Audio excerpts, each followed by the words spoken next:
Friends, welcome to our Pandi dairies. இன்றைக்கி நம்ம பன்னீர் vegetable pulao எப்படி செய்கிறதுன்னு பார்ப்போம். வாங்க.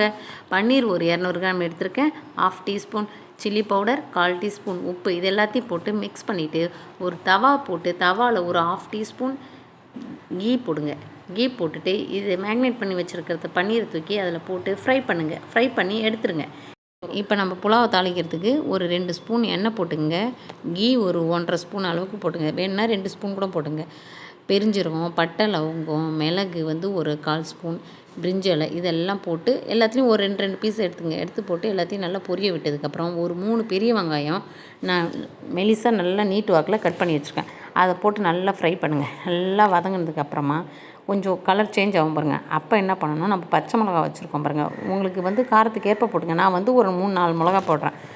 இதை போட்டு நல்லா வதக்குங்க. வதக்கினதுக்கப்புறமா கேரட், பீன்ஸ் எல்லாம் நல்லா வாஷ் பண்ணி பொடியாக கட் பண்ணி வச்சுருக்கேன். அதையும் இது கூட ஆட் பண்ணிக்கிறேன்.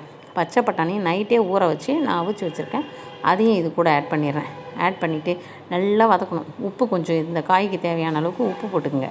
உப்பு போட்டு நல்லா இப்போ காய்க்கு தேவையான அளவு உப்பு போட்டதுக்கப்புறமா நான் ஒரு ஸ்பூன் அளவுக்கு கரம் மசாலா எடுத்து வச்சுருக்கேன். அதையும் இது கூட போட்டு ஒரு வதக்குங்க. வதக்கிட்டதுக்கப்புறமா ஒரு 5-6 கொத்து புதினா எடுத்திருக்கேன். அதை நல்லா ஆஞ்சி அதில் போட்டிருக்கேன்.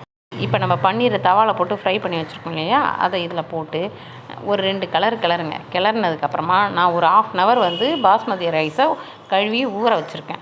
அதையும் இந்த அரிசியும் எடுத்து இதில் போட்டுட்டு ஒரு 2 வாட்டி நல்லா கிளறுங்க. ஏன்னா அரிசி உடையாமல் வரும், நல்லா நீட்டாக வரும். அதனால தான் அந்த மாதிரி செய்யணும் வச்சுங்க. கலந்ததுக்கப்புறமா நம்ம தண்ணி 1க்கு நான் 1.25 ஊற்றுறேன். ஏன்னா இந்த குக்கர் எங்கள் குக்கர் இப்படி தான் வேகும். 1.25 ஊற்றுறேன். ஒரு சிலர் குக்கர் 1.5 கூட ஊற்றுவாங்க. ஆனால் எங்கள் குக்கருக்கு 1.25 ஊற்றுறேன். இப்போ ஒரு 2 விசில் மீடியம் இதில் 2 விசில் வச்சுருங்க. தேவையான அளவு உப்பு போட்டுருங்க. இப்போ குக்கரை க்ளோஸ் பண்ணிவிட்டு ஒரு 2 விசில் வச்சுட்டு ஆஃப் பண்ணிங்கன்னா சுவையான பன்னீர் வெஜிடபிள் புலாவ் ரெடி. வீட்டில் இருக்க பசங்க இப்போ ஹாலிடேஸில் நல்லா விரும்பி சாப்பிடுவாங்க. நீங்களும் இதை வீட்டில் செஞ்சு ட்ரை பண்ணி பாருங்கள்.